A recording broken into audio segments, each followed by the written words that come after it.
इस कार्यक्रम के पुण्यार्चक हैं वंडर सीमेंट। फर्क नजर आएगा। भगवान पार्श्वनाथ धाम ट्रस्ट। भगवान पार्श्वनाथ धाम ट्रस्ट के अंतर्गत बनने वाले माता पद्मावती के मंदिर के भव्य निर्माण में अपनी चंचला लक्ष्मी का उपयोग कर महान पुण्य का अर्जन करें।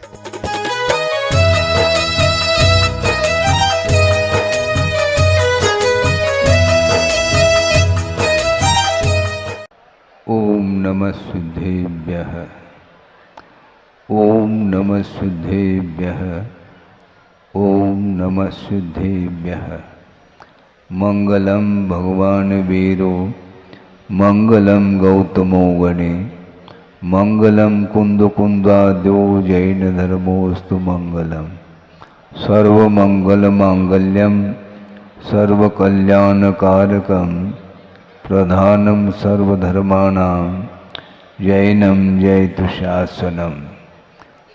अहिंसा परमो धर्म की महावीर भगवान की प्रातः स्मरणीय परम पूजाचार्य गुरुवर श्री विद्यासागर जी मुनि महाराज की जय।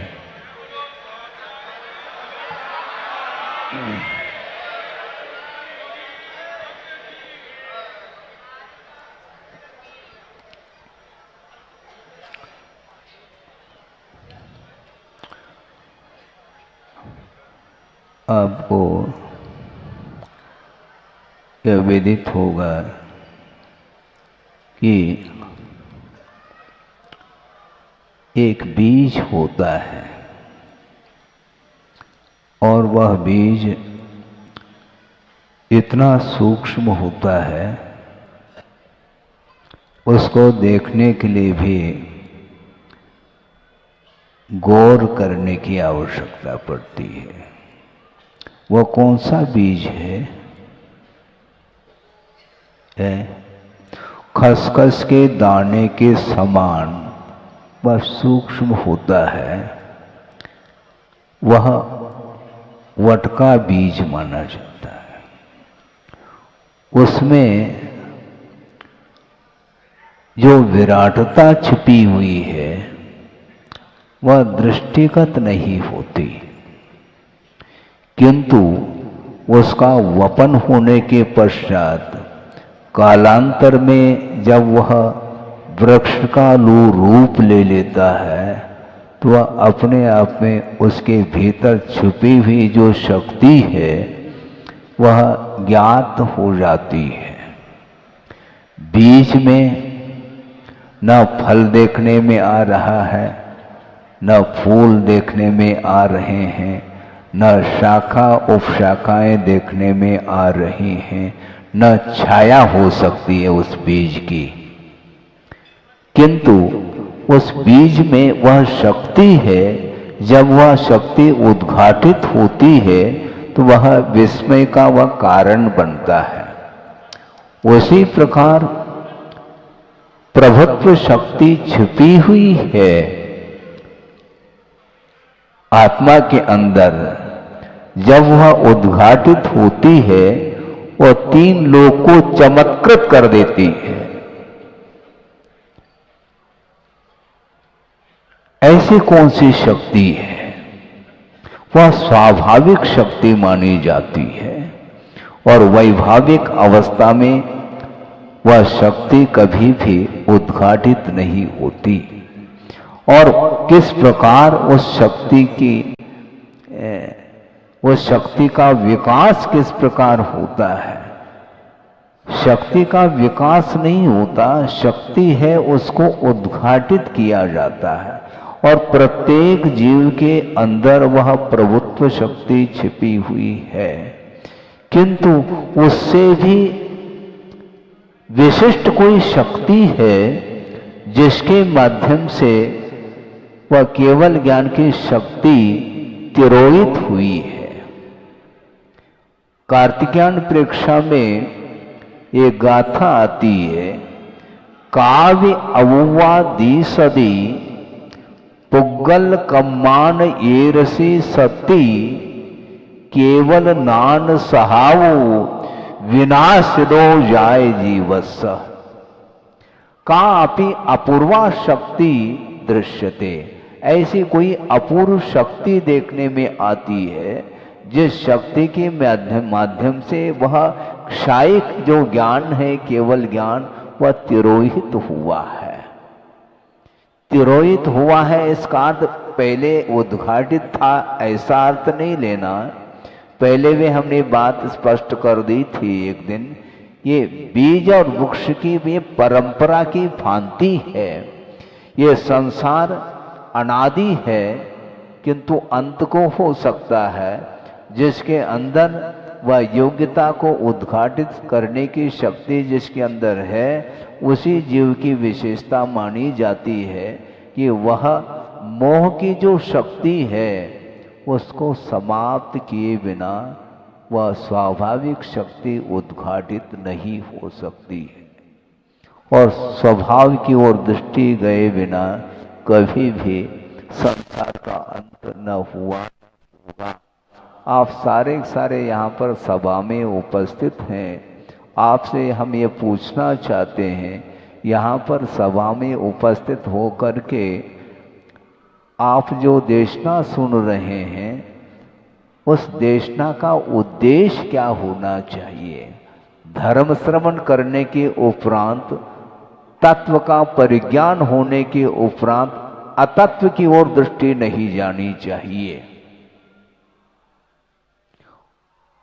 और जो जिसकी दृष्टि में तत्व और अतत्व का भेद ही नहीं, तो वह अतत्व को भी तत्व मान करके उसका आलंबन लेता है। जो वैभाविक अवस्था है या परिणति है, वह आत्मा का स्वभाव नहीं है। न क्रोध करना आत्मा का स्वभाव, न मान करना, न माया करना, न लोभ करना, ईर्ष्या, राग, द्वेष, ये सारे जितने भी कालुष्य परिणाम हैं, ये आत्मगत परिणाम होते हुए भी वे अशुद्ध परिणाम माने जाते हैं। ये वैभाविक इसी को बोलते हैं। अशुद्ध दशा का नाम वैभाविक अवस्था मानी जाती है, और ये पर्याय में वैभाविकता देखने में आ रही है। अवस्था दो तरह की होती हैं, एक स्वाभाविक अवस्था और एक वैभाविक अवस्था। दूध है, दही है और नवनीत है, ये तीनों वैभाविक ही अवस्थाएं हैं। धीरे धीरे वो वैभाविकता दूर होती जा रही है, किंतु जब तक घृत का दर्शन नहीं होगा तब तक स्वभाव देखने में नहीं आता। हम आपको एक और क्या पूछना चाहेंगे, आप बता सकोगे? क्यों नहीं बता सकेंगे महाराज? हम ये पूछना चाहते हैं, आप भगवान की अथवा गुरु की आरती उतारते हैं? उतारते क्या नहीं? हाँ, उतारते हैं। दीप प्रज्वलन करते क्या नहीं? करते हैं। तो दीप प्रज्वलित किससे होता है?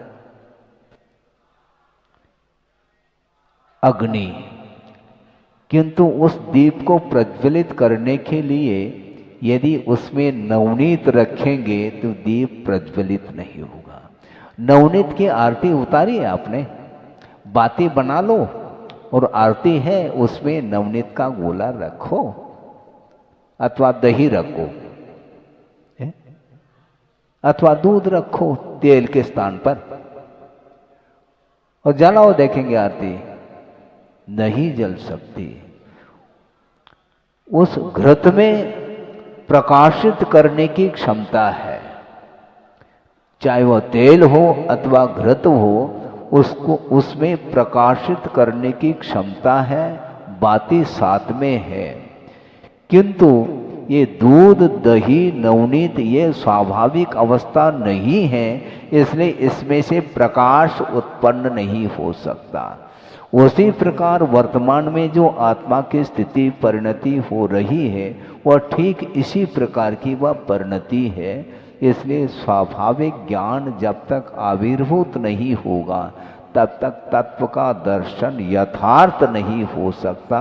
इसका अर्थ है सम्यक ज्ञान जब तक उत्पन्न नहीं होगा तब तक वह मिथ्या ज्ञान के माध्यम से अतत्व को तत्व के रूप में स्वीकारता चला जाएगा। जब तक तत्व दर्शन नहीं होगा तब तक आत्मा का दर्शन भी संभव नहीं है। और एक महान आत्मा का अवतरण है गर्भ कल्याणक आप मनाने जा रहे हैं, पूर्वार्ध भी और उत्तरार्ध भी। आज पूर्वार्ध है क्या उत्तरार्ध है हमें नहीं ज्ञात है, क्योंकि मध्याह्न में पीचिका का परिवर्तन होना है। संसार का परिवर्तन होना चाहिए और संसार को संसार से ऊपर उठने के लिए भी उसी के लिए संयम को अंगीकार किया जाता है।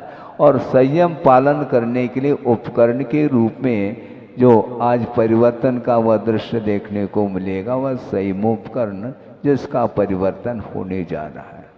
हम ये कहना चाह रहे हैं कि वह बीज इतना सूक्ष्म है और उसके अंदर जो विराटता है, जो शक्ति छुपी हुई है, एक विशाल वृक्ष का रूप उसी बीज के अंदर शक्ति के रूप में विद्यमान है। किंतु जिस समय शक्ति रहेगी उस समय व्यक्ति नहीं रह सकती। दूध में घी है क्या नहीं है? ठीक है, एक जग दूध पी लो, स्वाद आना चाहिए घृत का, क्योंकि दूध में घी जब है तो स्वाद आना चाहिए। फिर दूध में एक चम्मच घी क्यों डालते हैं आप, हम ये पूछना चाहते हैं। जब घी है ऑलरेडी, जब उसमें घी है तो डाल क्यों रहे हैं दूध में? ऐसे स्पष्ट है घृत भिन्न है और दूध भिन्न है। उसी दूध में से वह घृत निकलेगा, विधिवत निकालने से निकलता है, वह शक्ति उसके भीतर है। पाषाणेषु यथा हेम, दुग्ध मध्ये यथा घृतम, तिल मध्ये यथा तैलम, देह मध्ये तथा शिव कहा। शिव अर्थात आत्म तत्व परमात्म तत्व इस शरीर में है, किंतु वह आच्छादित है कर्मों से। मोह से जब तक वह ज्ञान अथवा आत्म तत्व आच्छादित रहेगा तब तक उसके भीतर की विराटता देखने में नहीं आती है। और सोचो विचार करो, गर्भ कल्याणक मनाने जा रहे हैं, वह आत्मा गर्भ में आ रही है। गर्भ का अर्थ क्या? भीतर है। किसके? शरीर के भीतर वह आत्मा का प्रवेश होगा और जन्म होगा। फिर बाद में सारा सारा दृश्य आपको देखने को मिलेगा। बहुत विचित्र परिणमन है वस्तु का, और वस्तु के परिणमन को आप नकार नहीं पाओगे, ये ध्यान रखें। ज्ञान आपके पास है, किंतु उस ज्ञान के माध्यम से स्वभाव का दर्शन नहीं हो पा रहा, मात्र श्रद्धान का विषय बन रहा है। श्रद्धान का विषय अलग होता है और साक्षात दर्शन करना अलग होता है। हम हाथ में आत्म तत्व को रख करके दिखा नहीं सकेंगे और भगवान भी नहीं दिखा सकेंगे, ध्यान रखें, क्योंकि दिखाने योग्य वह वस्तु है ही नहीं। वह अमूर्त आत्म तत्व है, वह किसी भी इंद्रिय का विषय नहीं बन सकता। न स्पर्शनेन्द्रिय का विषय, न रसनेन्द्रिय, न घ्राणेन्द्रिय, न चक्षुन्द्रिय, न कर्णेन्द्रिय, किसी भी इंद्रिय का वह विषय नहीं बन सकता। तो ऐसी स्थिति में उस आत्म तत्व का हमें दर्शन करना है, तो उसका दर्शन कब होगा महाराज? मोह को समाप्त करो। मोह का आवरण कर्मों का आवरण है।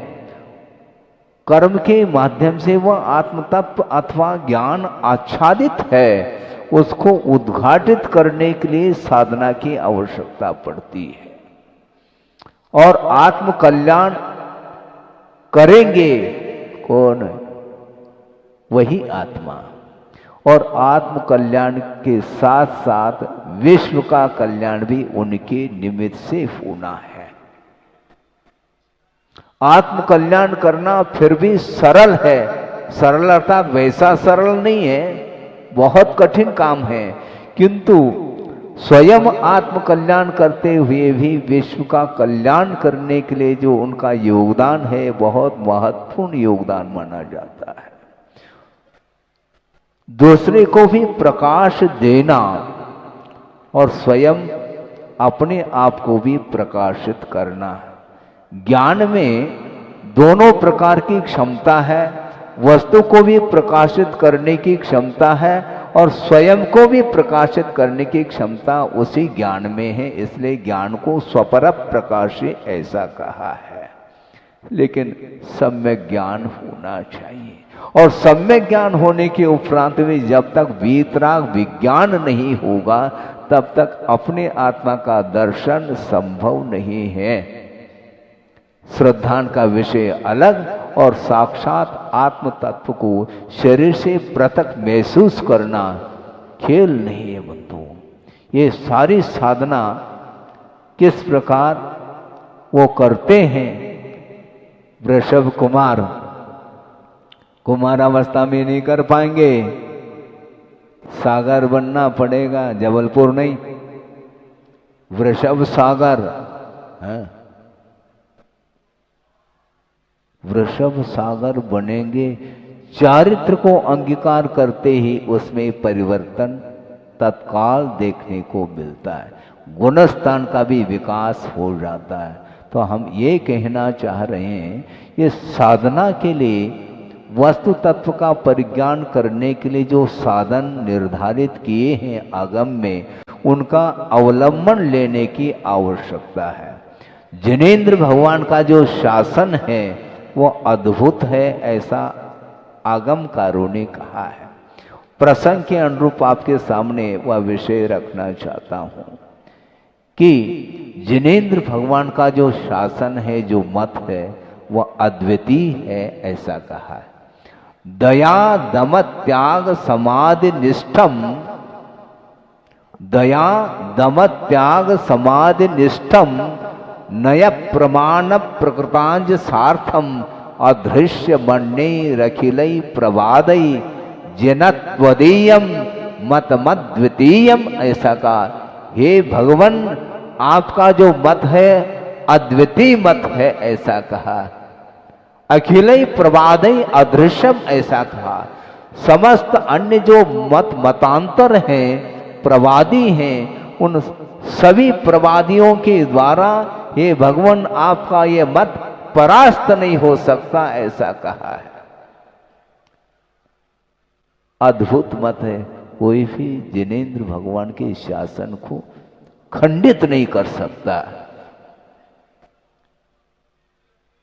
अद्भुत है ये, क्यों?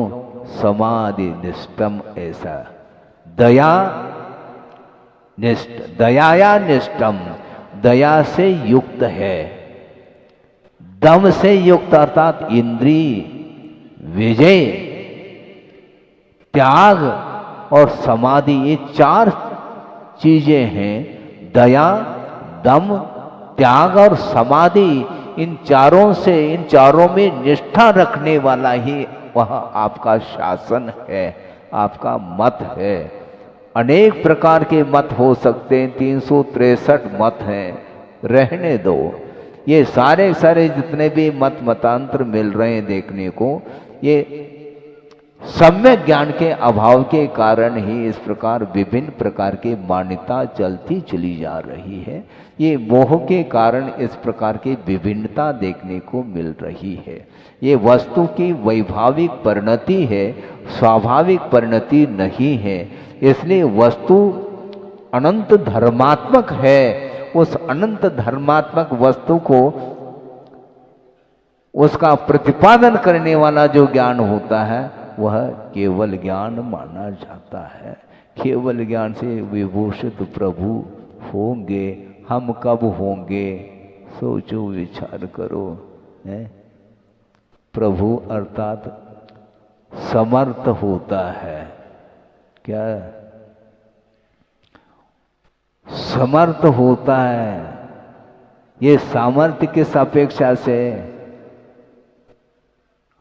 विश्व को जानने की क्षमता उस ज्ञान में आ जाती है।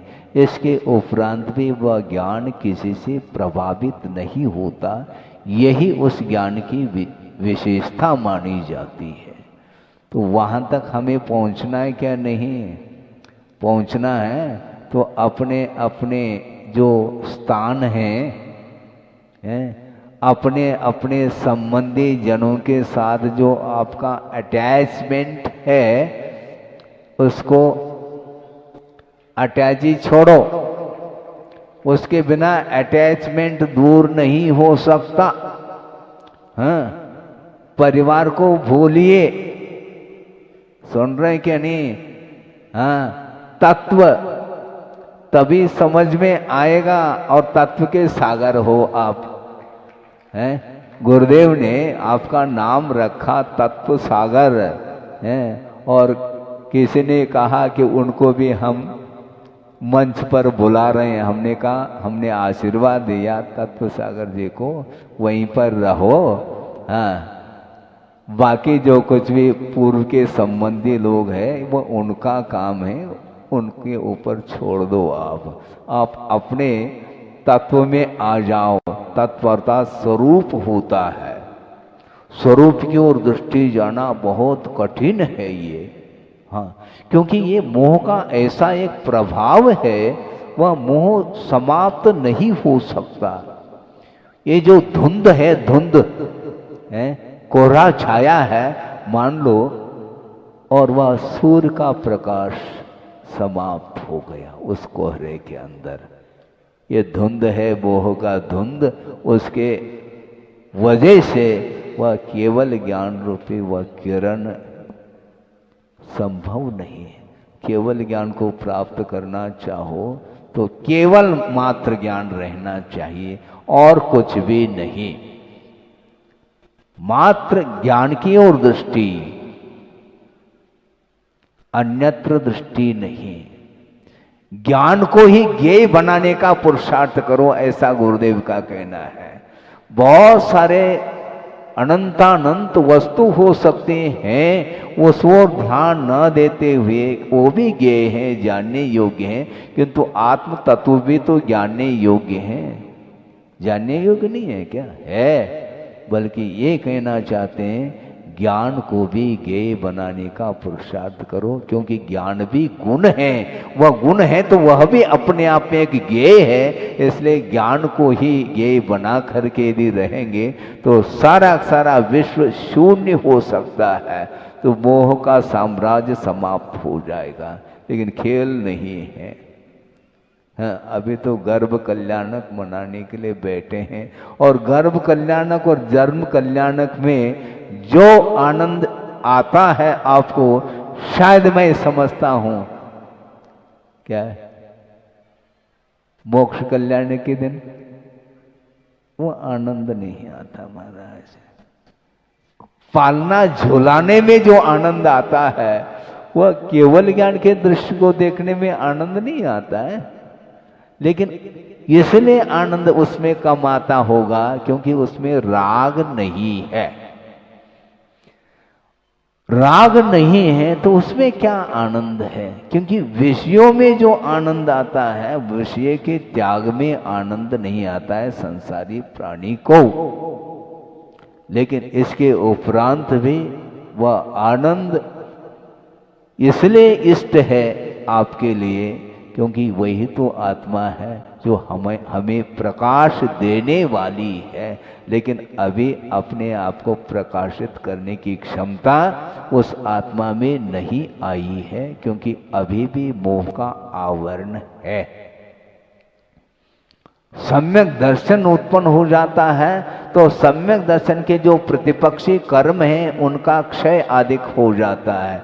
इसके उपरांत भी जो असंयम की भूमिका है वह भी अपने आप में चमत्कृत करने वाली भूमिका है वो भी, क्योंकि असंयम की भूमिका में ज्ञान काम नहीं करता सही मायने में देखा जाए। क्योंकि वह श्रद्धान का विषय बना हुआ है, किंतु प्रैक्टिकल पेपर में फेल है वो भी। आपने टिकट खरीद ली, कहाँ जाने के लिए? यहाँ से दिल्ली जाना है अथवा भोपाल जाना, कहीं भी जाना है, तो टिकट खरीद ली आपने, रिजर्वेशन कर लिया, टिकट आपके जेब में है मान लो, तो ट्रेन में बैठने की क्या आवश्यकता है? टिकट है ना हमारे पास है? उस टिकट का क्या मूल्य है? यदि कालावधि समाप्त हो गई तो फाड़ के फेंक दो, उसमें कोई वैल्यू नहीं उसकी। तो टिकट वस्तुतः श्रद्धान का विषय है, और ट्रेन में बैठना अथवा किसी वाहन में बैठना यह चारित्र का विषय माना जाता है। आचरण का नाम चारित्र है और विश्वास का नाम श्रद्धान, उसी को सम्यक दर्शन बोलते हैं। इसलिए सच्चे देवगुरु शास्त्र के प्रति श्रद्धान का भाव जागृत हुआ है, आप सब सम्यक दृष्टि है, किंतु जब तक आचरण नहीं करोगे तब तक आप जहां हैं वहीं पर रहेंगे। टिकट मात्र खरीदा है और बैठे नहीं आप। बहुत जल्दी सुबह नाश्ता कर ली और भोजन के लिए कहाँ पहुंच रहे हैं? फ्लाइट से पहुंच रहे हैं, वहां जाकर के भोजन करेंगे आप। 1 आध घंटे के अंदर पहुंच जाते हैं। ये यात्रा, इसी यात्रा का नाम चारित्र है। आचरण, चलने का नाम चारित्र कहा है, किंतु गुरुदेव ने कई बार ये कहा कि देखो, जानो, बिगड़ो मत। बिगड़ गए तो गए काम। देखना और चलना, देखना और जानना, किंतु सावधानी के साथ चलना चाहिए। देख भाल चलना, देखने का नाम दर्शन, सम्यक दर्शन। भाल का अर्थ ज्ञान होता है और चलने का अर्थ चारित्र होता है, किंतु चलते हुए भी सावधानी के साथ चलना यह संयम माना जाता है। संयम के बिना संभव नहीं। इसलिए हम ये कहना चाह रहे थे कि दया दमत्याग समाधि निष्ठम कहा। दया में निष्ठा होनी चाहिए, और वह दया का अर्थ क्या? वही संयम है। प्राणी संयम और दम का अर्थ इंद्रिय संयम माना जाता है। इसके बिना निस्तार नहीं हो सकता। संसार से ऊपर उठने के लिए संयम की बड़ी आवश्यकता है, और विश्व कल्याण करने वाला वह जीव, उसके अंदर यदि दया का भाव जागृत ना हो और विश्व कल्याण का भाव यदि जागृत ना हो, तो ऐसी स्थिति में कल्याण हो कैसा सकता है? आपका समय होने जा रहा है, क्योंकि समय रुकेगा नहीं। वो आप सो चाहे जागृत रहो, कुछ भी कार्य करो, वह एक समय के लिए भी वह रुकता नहीं है। निरंतर बैक नहीं, आगे आगे चलता चला जाता है। अनंत काल व्यतीत हुआ, मोह के साथ जीव का परिणमन चल रहा है। अभी भी मोह से ऊब नहीं रहा है। अभी राग अच्छा लगता है, और वीतरागता की बात करेंगे तो ऐसा लगता है जैसे सफोकेशन हो रहा है, घुटन पैदा हो रही हो ऐसा लगता है। ज़्यादा देर तक सिद्धांत की बातें, तत्व की चर्चा करेंगे तो आपको नींद आ सकती है।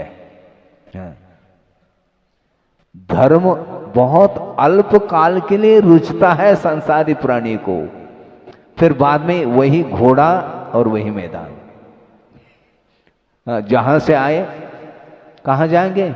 जहां से आए वहां जाना है आपको, यह तय है। और रिटर्न टिकट भी आपके पास है, पक्की बात है। हमेशा के लिए थोड़ी भगवान के चरणों में आए। भगवान के चरणों में आने के उपरांत भी वह समोचरण से बाहर जा रहा है चक्रवर्ती, और सौधर्मेंद्र पंचकल्याणक हुआ नहीं। कहाँ पहुंच गए? जहाँ से आए थे वहीं पहुंच गए, बल्कि विक्रिया से आए थे और विक्रिया को समेट ली, और मूल शरीर तो वहीं पर है। अब सोचो, और धर्म कार्य भी कर रहा है और उधर सांसारिक कार्य भी हो रहा। सुनो, वस्तुतः ये कार्य रुकता नहीं, सांसारिक कार्य। इसका अर्थ हम ये कहना चाहते हैं कि वहाँ असंयम की भूमिका है। संसार का अर्थ एकदम मिथ्यात्व दशा की ओर ले जाना नहीं चाहते, किंतु उसके अंदर संयम का भाव नहीं है।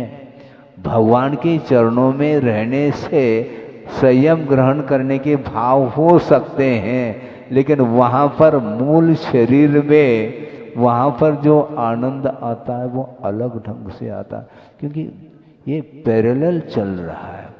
महाराज ये कैसा हो सकता है? सुनो, शुभ योग से पुण्य का आश्रव और अशुभ योग से पाप का आश्रव होता है, किंतु एक सामान्य कथन है, शुभ योग के साथ भी पाप का आश्रव होता है। जैसे ज्ञानावरणादि का बंध 10वें गुणस्थान तक हो रहा है और रुकेगा नहीं।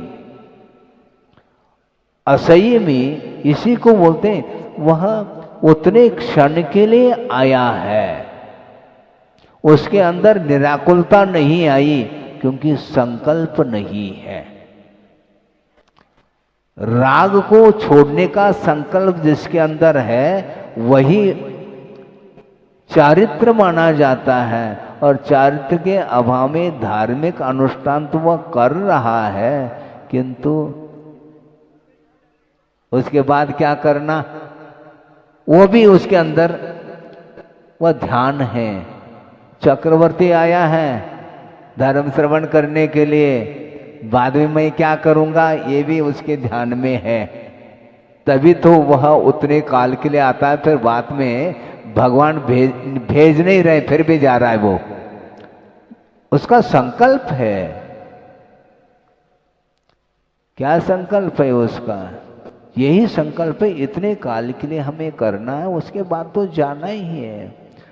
छूटता नहीं वो, उसके संस्कार समाप्त नहीं होते। अभी दीक्षा कल्याणक और आने वाला है, उसमें और विशेष रूप से विषय रखा जा सकता है। मैं इतना कहना चाहता हूँ, ये साधना के बिना उस आत्म तत्व में वह अनुभूति नहीं आ सकती। गर्भ में विद्यमान होने के उपरांत भी इतनी विशेषता है, जन्म होने के उपरांत क्या विशेषता है, उस विषय को भी हम समय पर रखेंगे।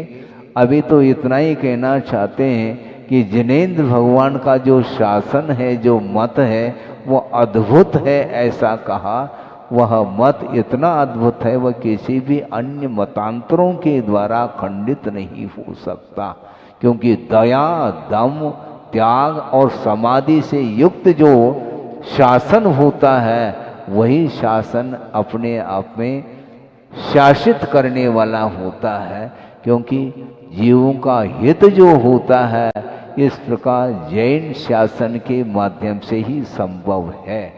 और सभी धर्मों में क्या है, प्रधानम सर्वधर्माणाम जैनम जैतु शासनम कहा। जितने भी विश्व में धर्म हैं, अपने अपनी मान्यता को लिए हुए हैं। उन सभी धर्मों में यदि प्रधानभूत कोई धर्म है तो वह अहिंसा में ही धर्म माना जाता है। इस धर्म का संचालन, इस तीर्थ का संचालन करने के लिए एक विशिष्ट आत्मा गर्भ में आ रही है, और उसका कल्याण करने के लिए सौधर्मेंद्र उपस्थित है। वो भाव विभोर हो रहा है। और शची उसका तो कहना ही क्या, वही हाथ में लेगी, पहले भगवान को गोद में लेगी। सौधर्म इंद्र के लिए वह नसीब में नहीं है, वो जा नहीं सकता। नो एंट्री, वहां नहीं जा सकता। उत्पन्न होने के बाद पहले वो लेगी, फिर बाद में इंद्र के हाथ में सौंप दे तो बात अलग है। और वो जा करके वह पांडुक शिला पर, कहाँ पर, सुमेरु पर्वत पर जा करके जन्माभिषेक करता है। वह भी दृश्य आपको देखने को मिलेगा। तो मैं शुरुआत में यहाँ से प्रारंभ किया था कि वह बीज कितना सूक्ष्म है, किंतु उसके अंदर जो विराटता छिपी हुई है वह उद्घाटित होती। बीज का वपन तो करो, बीज होना भी चाहिए।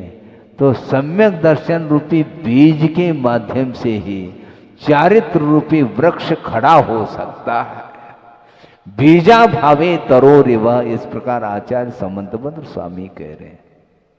विद्या वृत्ता से संभूति स्थिति वृद्धि फलोदया न संत्य असत्य सम्यक्त्वे बीजा भावी तरूर। बीज के अभाव में जिस प्रकार वृक्ष की ना उत्पत्ति हो सकती है, न उसकी स्थिति बन सकती है, न फलोन्नति हो सकती है, उसी प्रकार सम्यक दर्शन रूपी बीज के अभाव में न वह ज्ञान न वह चारित्र संभव ही नहीं। इसलिए बीज को सुरक्षित रखो, है? बीज को सुरक्षित रखो तो वह बीज काम में आएगा। किंतु बीज को बोरी में बंद करके रखोगे तो वो बीज नष्ट हो सकता है। इसलिए सुरक्षित रखने का अर्थ उसको यथास्थान पर बो लेना चाहिए। बीज का वपन करेंगे तो निश्चित रूप से वह वृक्ष सामने दिखाई पड़ेगा। इस प्रकार गर्भ कल्याण ये विषय आपने सुना, और विशेष जो कुछ भी विस्तार के साथ जानकारी प्राप्त करना चाहो तो आगम के माध्यम से उसको हम देख सकते हैं, पढ़ सकते हैं, विचार आदि कर सकते हैं। इसलिए आत्मा के भीतर जो अनंत शक्ति छुपी हुई है उसको उद्घाटित करने के लिए मोह का अभाव करना अत्यंत अनिवार्य सिद्ध होता है। क्योंकि आवरण जब तक नहीं हटता तब तक भीतर की वस्तु देखने में नहीं आती। उसी प्रकार अपने को आवरण हटाना है, कोई दूसरा हटाने के लिए नहीं आएगा। स्वयं को हटाना है, हटाओगे क्या? नहीं महाराज, अभी हमें आवरण अच्छा लग रहा। अब देखो आत्म तत्व कहां पर है? द्रव्य कर्म अलग है, भाव कर्म अलग है, और नो कर्म अलग है। इन तीनों से वह भिन्न है। आत्म तत्व इस शरीर के भीतर है और शरीर से वह आवरणित है आत्म तत्व। और शरीर के ऊपर भी और आवरण चाह रहे हैं आप, वस्त्र का आभूषण, वस्त्राभूषण और आवरणित कर रहे हैं आप आत्म तत्व को। ये सब के आवरण, अब ये तो वैसे ही भिन्न है। तो भिन्न है तो पहन क्यों रहे आप नए नए वस्त्राभूषण? घंटे आध घंटे में गृहस्थ वस्त्र को चेंज करता है, आवरण को चेंज करके दूसरा आवरण और ओढ़ लेता है। तो आवरण को हटाने की बात करो ना, आप अनावरण की बात करो। आवरण की क्यों बात करते हैं आप? अनावरण करने के लिए खड़े हो जाते हैं, किंतु हफ्ते भर बाद पुनः आवरण आ जाता है, पुनः अनावरण करो। ये जिस प्रकार अनावरण करने के उपरांत आवरण आ रहा है उस चित्र के ऊपर, उसी प्रकार ज्ञान के ऊपर आवरण आता चला जाता। असंख्यात बार सम्यक दर्शन उत्पन्न होने के उपरांत भी पुनः उसके ऊपर वह अज्ञान का आवरण आ जाता है, मिथ्यात्व का आवरण आ जाता है। इसलिए हमेशा के लिए वह आवरण हट जाए तो निश्चित रूप से वह आत्म तत्व दिखाई पड़ सकता है और आत्मदर्शन करने के लिए ही एकमात्र साधना सामने आ रही है।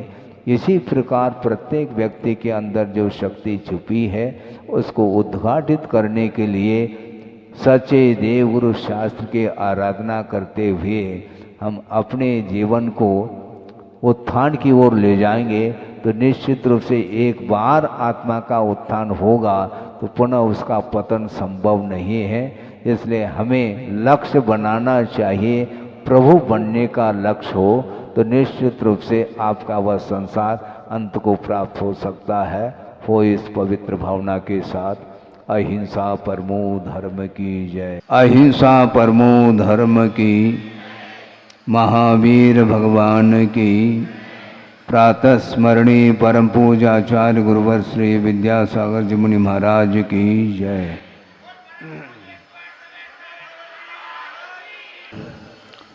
दीक्षा कल्याणक संपन्न हुआ था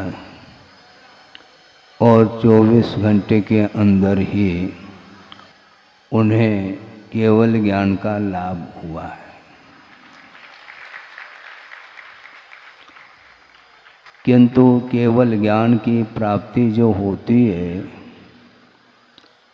वह मोहनी कर्म के क्षय के साथ ज्ञानावरणी, दर्शनावरणी और अंतराय कर्म के एक साथ क्षय के साथ ही केवल ज्ञान की उत्पत्ति होती है। ये आगम में उल्लेखित है।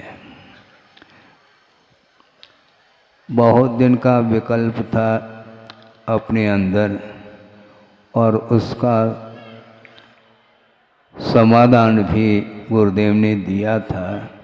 वह प्रसंग आपके सामने रख रहा हूँ कि ये स्वाभाविक है विकल्प होने के लिए कि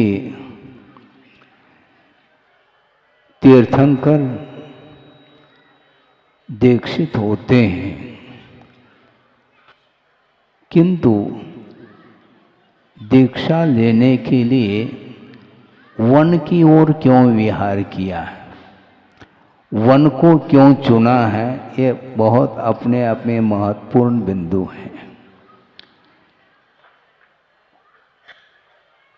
क्यों चुना है इसका समाधान भी आपको मिलेगा। क्योंकि प्रत्येक जो कर्म होते हैं वे अपने अपने निमित्तों के माध्यम से ही उनका फल मिलता है। कर्म का फल डायरेक्ट मिलते हुए भी बिना किसी निमित्त के उनका फल मिलता नहीं है। इसलिए प्राथमिक अवस्था में उन निमित्तों से बचने की भी बड़ी आवश्यकता है। 83 लाख पूर्व तक वो हवेली में रहे, वैभव के बीच में रहे और दीर्घकालीन जो संस्कार हैं उनको समाप्त करने के लिए उपयुक्त स्थान की भी बड़ी आवश्यकता होती है। समझने के लिए आप प्रभु की पूजा करने के लिए बैठे हैं, उस स्थान पर आपके परिणाम कैसे उत्पन्न होते हैं और उस परिसर से बाहर जाने के उपरांत आपके मन में किस प्रकार के विचार आते हैं, इन दोनों में जमीन आसमान का अंतर देखने को इसलिए मिलता है प्रभु के चरणों में पंचेंद्र के विषय दिखाई नहीं देते। वीतराग मुद्रा का दर्शन करते समय विषय याद नहीं आता है। इसलिए प्रभु ने भी सोचा इतनी दीर्घ काल तक इस हवेली में रहे हैं और वैभव का उपभोग किया है, इसलिए उस क्षेत्र का परित्याग करना अनिवार्य है, ऐसा मान करके वन की ओर वो विहार कर गए। इसको बोलते हैं नो कर्म। नो कर्म का अर्थ और कुछ नहीं, जो पंचेंद्र के विषय हैं जिनके निमित्त को लेकर के ही मोहनी कर्म अपना फल दिया करता है और मोहनी कर्म का क्षय करने के लिए एकांत स्थान को उन्होंने चुना है, क्योंकि प्राकृतिक वातावरण में अनायास ही मन केंद्रित हो जाता है, संयत हो जाता है। जहाँ कहीं भी बैठ करके आप साधना करना चाहो वो संभव नहीं है। ये बहुत अच्छा उन्होंने भी उदाहरण दिया था कि नो कर्म का प्रभाव कर्म के उदय के साथ होता है।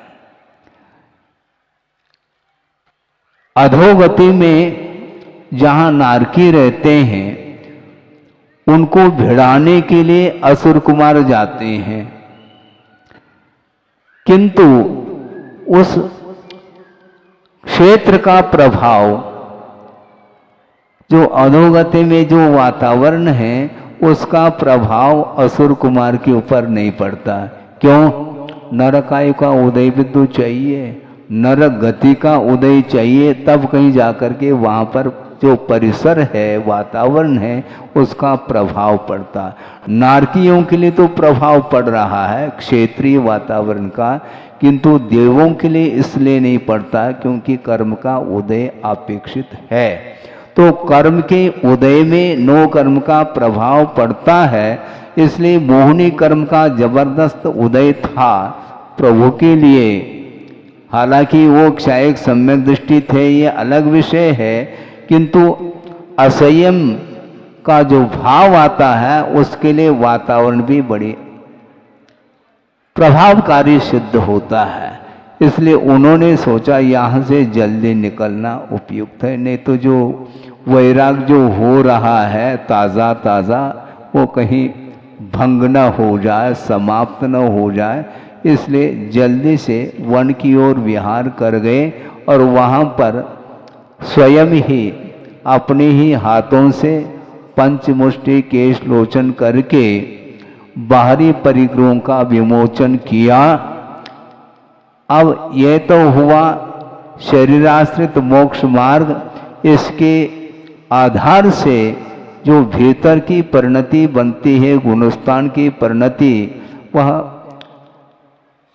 अपने आप ही गुणस्थान परिवर्तित हो जाता है।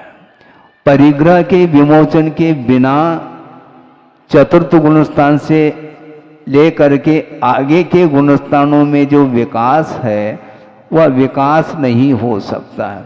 यह निश्चित है कि कोई भी कार्य संपादित करना है तो उस कार्य की उत्पत्ति के लिए बाधक कारण का अभाव करना अनिवार्य सिद्ध होता है और साधक कारण की उपस्थिति की भी अनिवार्यता सिद्ध होती है। तब कहीं जा कर के कार्य की निष्पत्ति होती है। इस कारण कार्य की व्यवस्था को वो भली भांति जानते थे, क्योंकि सम्यक ज्ञानी थे, अवधि ज्ञानी भी थे। ऐसी स्थिति में उन्होंने सोचा अब यहाँ पर रुकना ठीक नहीं। एक और नीलांजना नृत्य वो देख रहे थे और बड़े आनंद के साथ उस दृश्य को देखा। क्यों? ये मोहिनी कर्म का कार्य है। मोहिनी कर्म फल देता है, ठीक उसके योग्य जो नो कर्म है, निमित्त है, पंचेंद्रिय की सामग्री है, उसके माध्यम से ही वो मोहिनी कर्म फल दिया करता है। इसलिए आचार्य कहते हैं कर्म बंध से यदि बचना चाहो तो आपको नो कर्म से प्राथमिक अवस्था में ऊपर उठना पड़ेगा, उससे दूर रहना पड़ेगा। उसके बिना साधना की भूमिका बन ही नहीं सकती। अंतरंग साधना करने के लिए जो परिसर है वह बिल्कुल राग से मुक्त होना चाहिए और प्राकृतिक वातावरण में जा करके अनायास ही उनका मन लग जाता है। जब सामान्य मुनि महाराज भी जाते हैं जंगल, उस समय अपने आप में बहुत हल्का महसूस करते हैं, क्योंकि तनाव के लिए जितने भी साधन हैं या वस्तु हैं उनसे वो दूर होते चले जाएंगे, तो अपने आप किसी का भी प्रभाव उनके ऊपर नहीं पड़ता। ये प्राथमिक अवस्था में आवश्यक है, जब साधना में प्रौढ़ता आती है तो आचार्य कहते हैं किसी भी वस्तु को ध्यान का विषय बनाया जा सकता, इसमें कोई भी किसी भी प्रकार से बाधा नहीं आती है। किंतु प्रारंभिक अवस्था में पंच परमिष्टि का आलम्बन लेकर के साधना करने के लिए आज्ञा है, आगम की और गुरुओं की भी। इसलिए हमें चाहिए अंतरंग साधना यदि हम करना चाहते हैं तो जितने भी अंतरंग साधना में बाधक तत्व हैं उनको छोड़ने की बड़ी आवश्यकता है। और उन्होंने छोड़ दिया उस हवेली को और दूर चले गए। और जाते समय भगवान की माता पिता को देखो कैसा हो रहा था, हैं? मत जाओ मत जाओ, इस प्रकार वो बार बार विह्वल हो रहे थे, शोक मग्न हो रहे थे, जैसे बिल्कुल ही अवसान हो गया हो। नहीं, अवसान नहीं होते हुए भी वो जा रहे हैं, अब आएंगे नहीं। अब ये ध्यान रखो, आप यहां पर बैठे हैं, मान लो सपोज की बात कर रहा हूं, आपका बालक है वो आउट ऑफ कंट्री में है, मान लो, आपको कोई गम है क्या? हजारों किलोमीटर दूर है, इसके उपरांत भी आपको कोई शोक का अनुभव नहीं होता। और मान लो सडनली यदि उसका अवसान हो जाए तो यहाँ पर शोक मग्न हो जाएंगे। तो अवसान सही नहीं होता है और प्रभु जा रहे हैं, अब लौट के आएंगे नहीं। अब उनका संबंध जो था अब टूट गया, अब हमारा क्या होगा? संसारी प्राणी हमेशा दूसरे के आश्रित जीवन जीता है, इसलिए उसको कभी भी अतीन्द्रिय सुख का लाभ नहीं हो सकता। इसलिए मोहनी कर्म का अभाव अथवा क्षय करने के लिए वो निकल पड़े हैं। और मोहनी कर्म का क्षय करने के लिए उन्हें कितना समय लगा ख्याल है आपको? 1000 साल लग गए, ये ध्यान रखो। वह हिलता नहीं, मोहनी कर्म बहुत जबरदस्त बैठा हुआ है। और दिगंबर अवस्था को प्राप्त करने के बावजूद 10 प्रकार के जो बहिरम परिग्रह उनका विमोचन करने के बावजूद भी 1000 साल लग गए उनको साधना करते करते करते। हालांकि केवल ज्ञान प्राप्त करने के लिए अंतर्मूर्त ही अपेक्षित है, इसके उपरांत भी उसकी जो पूर्व भूमिका के लिए 1000 वर्ष हो गए, तब जा करके उनको शुक्ल ध्यान हो जाता है।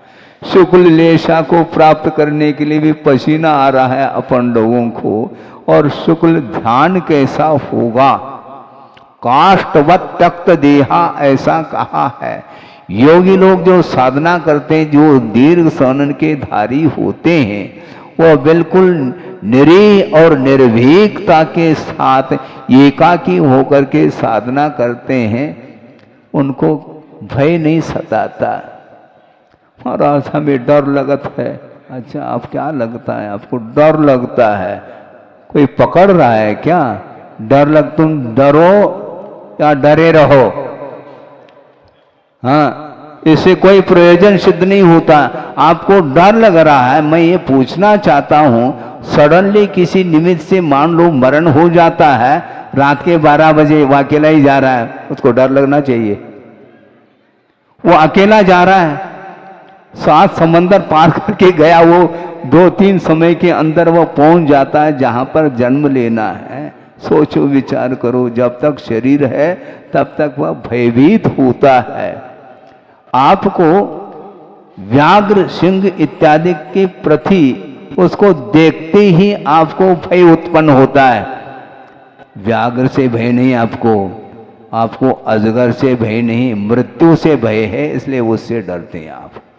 हाँ, आपको अजगर से बिल्कुल भय नहीं, किंतु वो निकल लेगा तो मेरा क्या होगा? मरण हो जाए तो मरण की भीति बहुत भयानक होती है। और वो निकल गए वन्य पशुओं के बीच में, वो साधना कर रहे हैं। उस प्रकार की साधना को स्मरण करके भी हम पुण्य का संचय कर सकते हैं। ग्रीष्म काल में आग बरसती गिर शिखरों पर, रहते हैं। ये सारे परीक्षा उपसर्ग को स्वर्ण करने की क्षमता रखने वाले वे दीर्घ सनन के धारी वो अकेले निकल जाते हैं, कोई मेरा साथी संगाती नहीं है। ये पर वस्तु के प्रति जो ममत्व भाव है उसको समाप्त करना हंसी खेल नहीं है। वो प्रवचन सुनना तो सबको आनंद आता है, सुनाने में भी आनंद आ सकता है और सुनने भी आनंद आ सकता है, किंतु प्रयोग के जब क्षण आते हैं तो वह संसारी प्राणी कदम को पीछे ले लेता है, किंतु वह पीछे मुड़ करके नहीं देखते। एक बार 12 भावना का चिंतन करते ही लोकांतिक उतर करके कल आ गए थे, आपने देखा, निकल गए वो। अब कब केवल ज्ञान प्राप्त होगा, क्या होगा, इसका उन्हें कोई फिक्र नहीं। केवल कर्म क्षयार्थम तप्यते इति तप, कर्म के क्षय करने के उद्देश्य को लेकर के निकल गए वो। इसी को बोलते हैं सिंह वृत्ति। सिंह वृत्ति का अर्थ दहाड़ने का नाम सिंह वृत्ति नहीं, किंतु सिंह वृत्ति का अर्थ निर्भीक होकर के, निरीहता के साथ, बिना किसी याचना के, बिना किसी अपेक्षा के वो निकल जाते हैं। तब कहीं जाकर के वह मोहनी कर्म हिलने लग जाता है। और मोहनी कर्म का जब तक उदय रहता है तब तक वह नचाता रहता है। और तीर्थंकर को भी दीक्षित होने के पहले 83 लाख पूर्व तक नचाया है उस मोह ने, लेकिन अब नचा नहीं पाएंगा। लेकिन इसके उपरांत भी 1000 साल लग गए। बहिरंग साधना के साथ साथ अंतरंग साधना में वो लीन होते चले जा रहे हैं। और सुबह आपके सामने वह विषय रखा गया था, 6 महीने तक संकल्प लेकर के उन्होंने अनशन तप किया। उसके उपरांत आहार के लिए निकले, किंतु लगभग 6 महीने तक, और है ना, हाँ 7 महीने तक सुन रहे हैं, 6 महीने तक संकल्प पूर्वक अनशन तप किया और आहार के लिए निकले, और 7 महीने तक उनको लाभ नहीं हुआ। लाभांतराय कर्म का तीव्र उदय रहा। इसके उपरांत भी मौन तोड़ करके वह किसी को संकेत नहीं दे रहे हैं, जबकि दीक्षित होने के उपरांत केवल ज्ञान को छोड़ करके लगभग सारी रिद्धियों से संपन्न होते हैं। इसके उपरांत भी मौन खोल करके वो कभी भी आहार की चर्या के विषय में उपदेश नहीं दिया। इसको बोलते हैं याचना का अभाव। याचक वृत्ति नहीं, याचना परिचय विजय जो करता है वही सिंह वृत्ति है। इसको ध्यान में रखने की आवश्यकता है। हमें दूसरे के ऊपर क्रूरता के साथ दहाड़ना नहीं, किंतु जो मोह दहाड़ रहा है उसको शांत बिठालना है। इसको बोलते हैं, इसको निरीहता बोलते हैं। और इस प्रकार वो साधना करते रहें। और बाद में क्या होता है, सुबह तो महाराज जी ने सुनाया था, विनीत सागर जी ने, श्रेयांश राजा को स्वप्न आया और आहार निरंतराय उनके माध्यम से हो गया। और इसके उपरांत भी उनकी प्रशंसा कर रहे हो, ऐसा नहीं है। हाँ, वो अच्छे दाता निकले। अभी तक जो है 6-7 महीने तक लाभ नहीं हो पाया। अन्य दाताओं को कोई बुद्धि नहीं रही, इनके पास बुद्धि अच्छी है, इस प्रकार उनकी प्रशंसा की हो नहीं। साक्षात जब समोसरण में गणधर परमेष्ठी विराजते हैं और 12 सभा में सारे लोग रहते हैं, दिव्य ध्वनि का श्रवण करते हैं, उस समय का वातावरण कैसा होता होगा, ये वहाँ पर जाने के बाद ही वह हमें अनुभव में आएगा। वह दृश्य देखने को मिल रहा है तो ये प्रतीक के रूप में मिल रहा है। इसके माध्यम से भी ये संस्कार अपने आत्मा में निरंतर वह संस्कार, धार्मिक संस्कार बढ़ते चले जाएं। इस पवित्र भावना के साथ ही हमें अपने उद्देश्य को नहीं भूलते हुए अंतरंग साधना के साथ यथायोग यदि बहिरंग साधना करते हुए जीवन व्यतीत करेंगे, निश्चित रूप से वह मोह गल सकता है। गले इस पवित्र भावना के साथ। अहिंसा परमो धर्म की जय। इस कार्यक्रम के पुण्यार्चक थे वंडर सीमेंट, फर्क नजर आएगा। भगवान पार्श्वनाथ धाम ट्रस्ट। भगवान पार्श्वनाथ धाम ट्रस्ट के अंतर्गत बनने वाले माता पद्मावती के मंदिर के भव्य निर्माण में अपनी चंचला लक्ष्मी का उपयोग कर महान पुण्य का अर्जन करें।